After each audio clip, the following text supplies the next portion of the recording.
Kapag pinag-uusapan ng hair loss, bihira mong marinig na kasama sa usapan ng alcohol. Here we go with Doc Bennett, episode 94. Hi, I'm Dr. Bennett, a hair restoration specialist.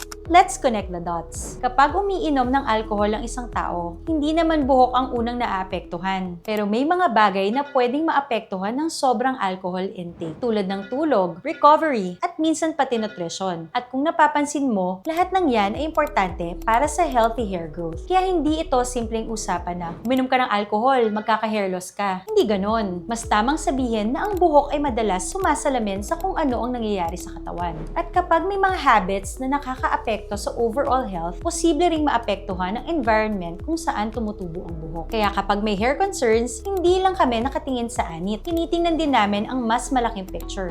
Once again, this is Dr. Bennett, your go-to hair restoration specialist. If you have more hair questions, comment below and we'll answer it properly, based on science and not trends.